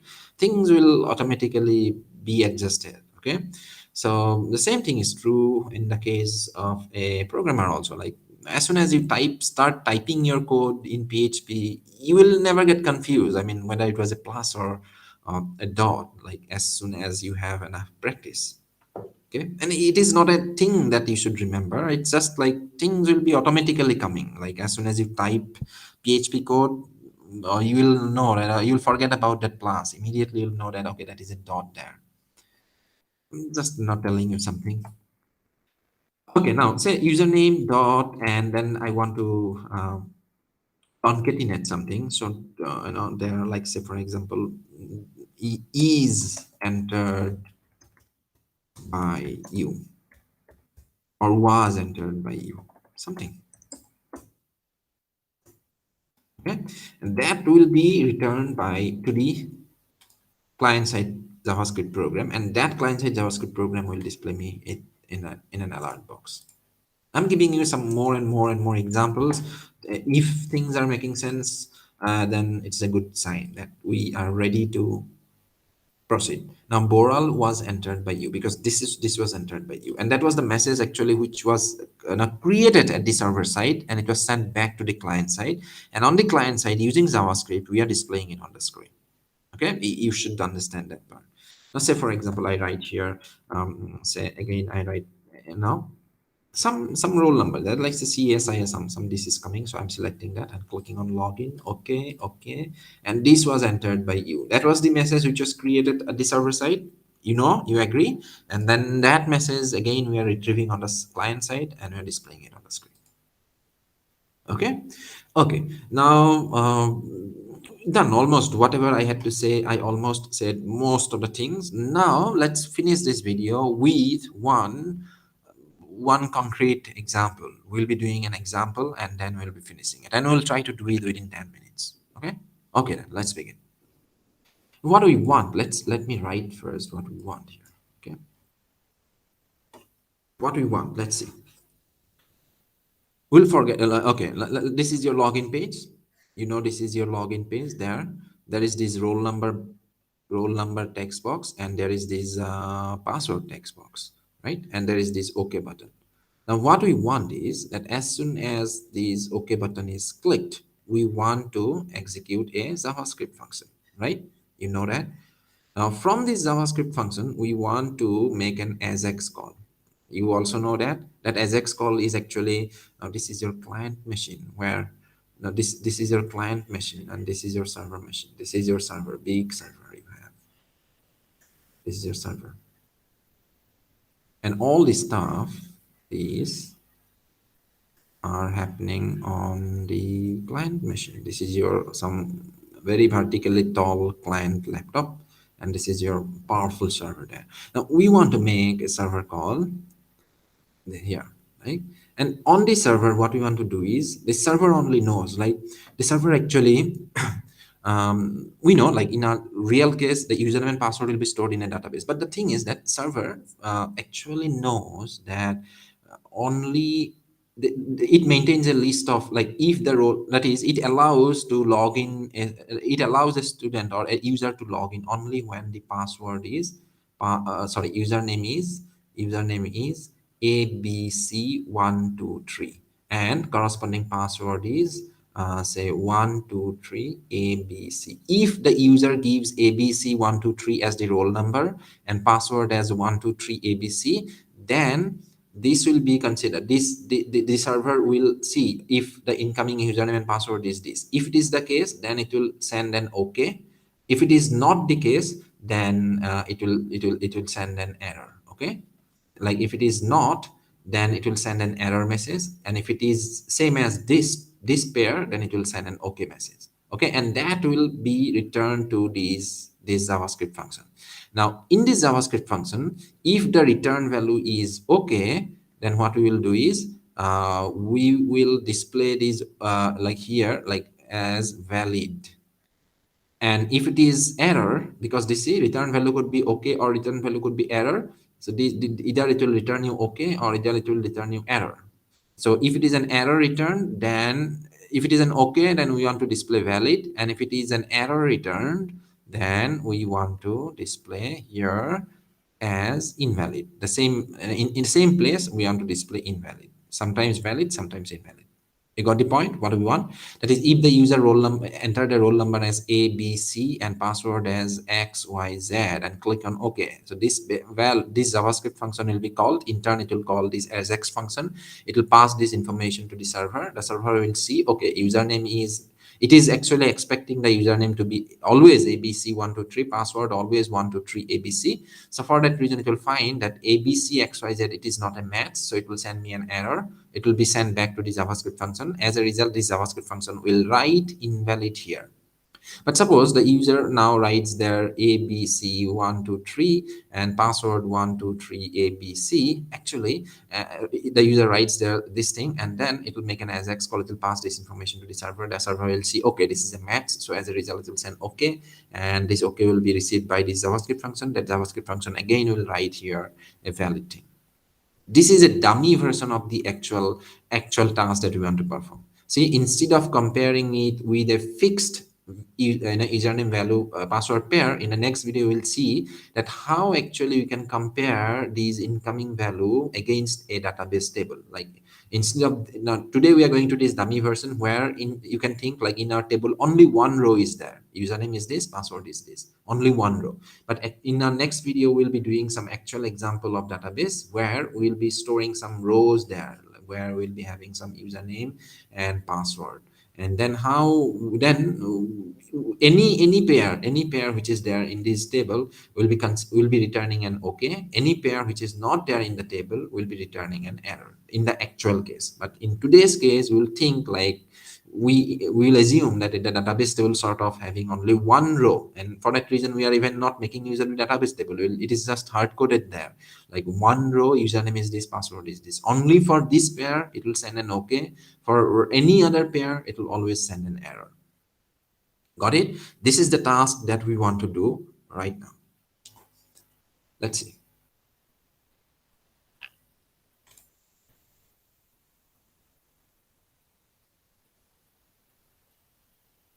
First thing, we want to pass the username and the password, right? So now,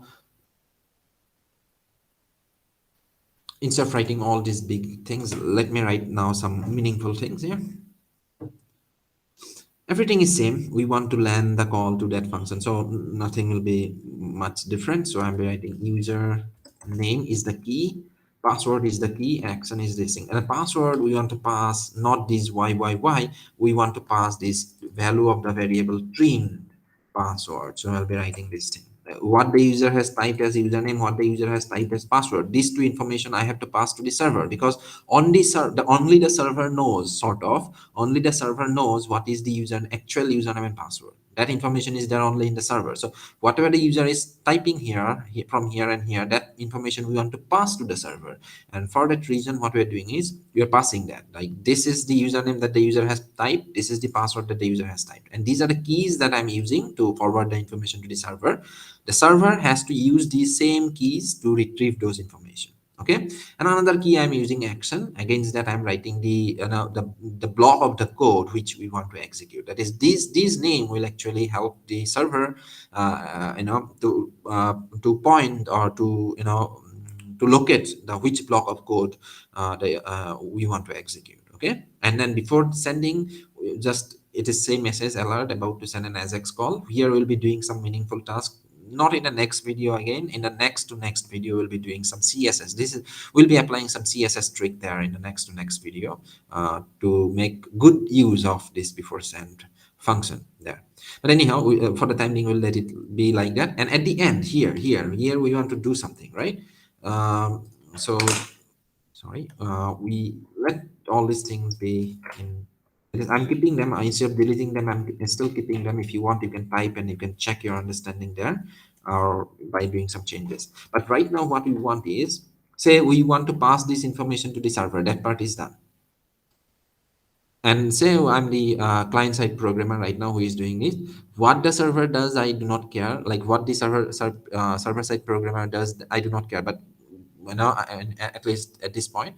So what we are expecting as a client side programmer, you see what is your responsibility. Your thing is that whatever the user types, you have to forward it to the in a server side code, and then whatever the return value there, you will be checking what is the whether the return value is okay or error. So say the return value is your x, that you know, that is a JSON object, right?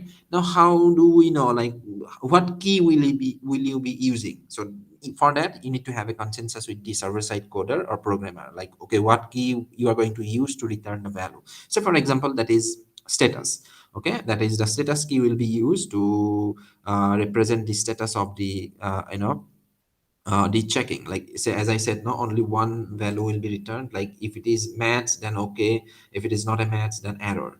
And all both these two return value will be returned against the key, say status, and that is the consensus between the client side programmer and the server side programmer. So what the client side programmer will do is that it will retrieve the value of this variable, JSON object x dot status.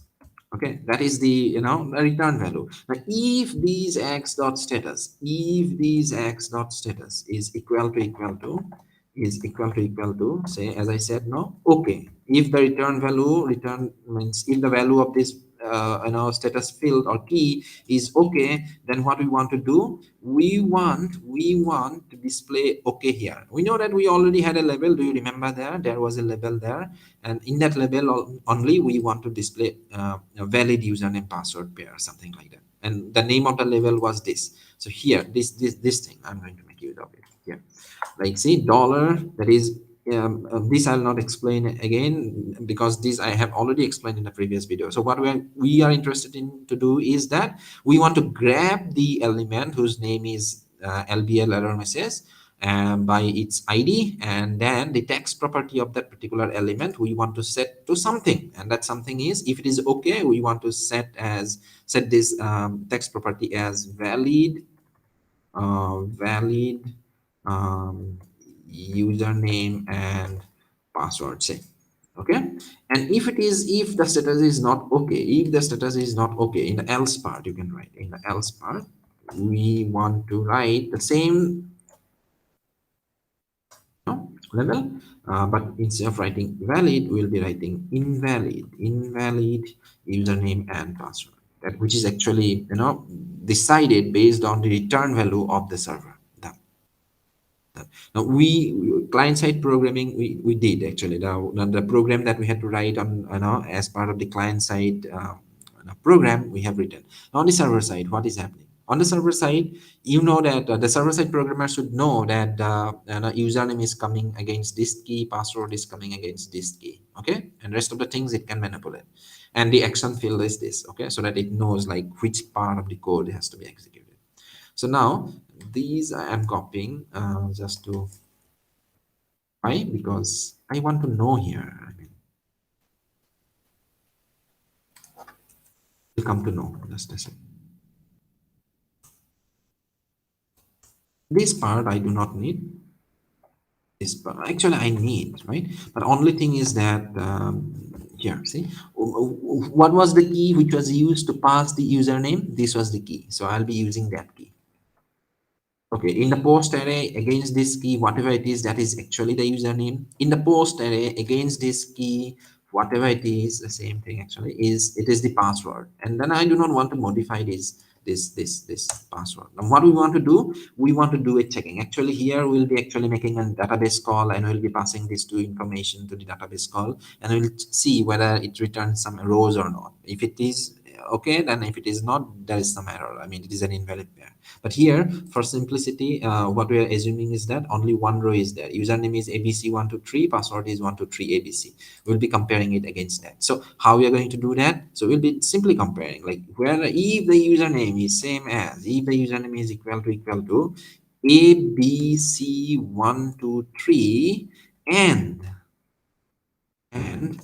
password, see, it is almost like C code. The password is pwd is equal to what is it, abc 1 sorry 123 abc. If the username is this and the password is this, then we want the status to be, I mean, I'm just declaring a variable here, dollar status. By default, the value of the variable is nothing, but if it is the case, then it is, the status is okay. In capital letter I have written, remember, and then else part. If it is not the case, then I'll be returning something else, anything that should, I'm writing it's a error. And let me check here whether I wrote it in capital. Yes, capital, no problem. Now, if it is this, then status is okay, otherwise status is error. And then in the return value, what I want to return is, see, the key. The key, again, the client-side programmer is accessing the value using this key status. So that key should be there in the return value. So it is there. And what should be the value of that key? What should be the value of that key? The value of the variable status. Okay, these variable I could have called as anything. I can call it result, I can call it anything. But remember, this thing is fixed. This is the key you have to use, or as a programmer, server-side programmer, you have to use to return the value to the client-side programmer or client-side code, so that, because in the client-side code, this is the key which is being used to access the the return value. So that should be that should match actually. Okay. Now, return value equal to array status implies status, and that's all. I mean, this is the key, and the value of that key is the value of the variable, this status. And then echo JSON encode, like this will convert, this particular function will convert this associative array to a JSON object, and this echo function is, you can think it is returning that JSON object to the caller. Caller means what? To this JavaScript function. As soon as that function is returned, that is, if it is a successful call, then again on the client side, based on the return value, you are displaying either error or invalid or valid user on the screen. I guess if people have understood the code now. Let's see whether this code works or not. That is the final question now. Okay. I click on this, it's saying that invalid username and password, because I wrote there like something else other than abc123. Let me type here abc123 as the username, but password I type something else, not 123 abc certainly. What we want? Username to be abc123, password 123. Password 123 abc, but I didn't type it in that way, and I only typed the abc123 password something else, some garbage characters. Login, again it is saying me that it is invalid username and password, but let me write it right. 123 abc, and this time if I click on login button, it will say me valid username and password, right? Now it is sort of like we did the actual application. Only thing is that only toy part there in this in this code is that instead of making on the server side, instead of making an actual call here, we had actually hard coded, like that checking part, we did hard coded thing. I mean, like we just checked against only one pair of username and password. No matter what other username and password you give, it is never going to allow the access, or it is never going to return okay. Only when the username is this and password is this, it will return an okay. But in real situation, what we want is not against only one row. We might want to compare against against a full table. Maybe there are like thousands of username and passwords are there, and we want to compare it. And we know how efficiently we can do it using SQL, like select star from that particular table where username is this and password is that, and based on the return value, we can do some, we can apply the logic, and we can at the end return either okay or error. Those parts certainly we'll see in the coming video, in the next video itself. Okay. So, but before moving to that part, all these things should make sense to you if you want to make an application like this by yourself. Okay, or even complicated than this one by yourself. Okay, So if you have digested the thing that I explained you today, then you will be able to do most of the things that I did in this application.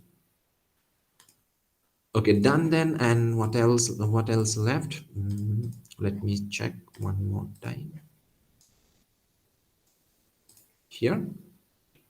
Yeah, one thing I didn't like, actually, that's why I thought like something is left. I didn't like this thing. I mean, valid username and password and login button, both of them are coming at the same, no, on the same side, and again, they're not properly aligned. Don't you think so? What I want is that these parts, if it is displayed here on this side, and now slightly, at the center, if they are aligned, it would have looked more nice. So for that reason, let's do it actually. I mean, it should not be that hard. And where should we do that modification? Uh, where? Which button? What is that? Login button. This is the login button, and there is this label LBL error message, and both of them are there inside this div, and their display properties use as flex, justify content, and here we can do some changes. What change we can do? So this justify content and let it be like that. But what we want is, first let's do that alignment. See, they are not properly aligned. No, they are not aligned at the center, sort of. They are aligned at the, by default, I guess, you know, at the top or something. Somewhere they are aligned, but I'm not sure. But we want to align them at the center, like this login text and this valid username and password text. They should come on the same line in some way. So that you can do easily. How to do that? Justify content and align content. ALIGN, align content, contents actually, align contents, align items, sorry, align items, and the value should be center. It is not underscore. That's align item center. Let's see whether it solves the problem or not. That alignment problem. Oh, it's gone somewhere. I didn't mistake that. Actually, no mistake, because what I thought as mistake is this page is refreshed, but the thing is, by default, certainly that error message will not come. I have to do something wrong there. Like say I do not write anything, and I click on login. Now see, this invalid input is now properly aligned with this text login. One problem is solved. Now the other problem, like we want these invalid input to come on this side. So how do you do that? It is also easy, not that tough. You can write justify content. Justify content means, you see, justify content is related with this horizontal alignment of the things, and align items is related with this vertical alignment of the things. Okay, so justify content, and then I can use space around. Most probably that will fix the problem. Space around, or space between will work, because we want the space in between. Okay, space between, and let me check. Again, it's not the wrong thing. I have to do something wrong there and click on login. Now it's okay, fine. Login, input ID, and this. Now let me type now something there, and I click on this. Ajax call made, return the error, obviously, because it is not ABC123, so invalid username and password. Now here I write ABC123 final, and then 123 ABC, and clicked on username Ajax call made. It is returned like valid username and password. Okay, that much only for today in this video. Hope you people have understood the things, and spend some time. If you really want to understand, then you do the examples that I did. I mean, the way I showed you different things. You also try to do the same things as I do in the video, except the talking part certainly. And it should not take you like much time. I mean, you just go through the video. Wherever I type some code, and you type also at the same time, you also type the code, and then you practice, you check your understanding.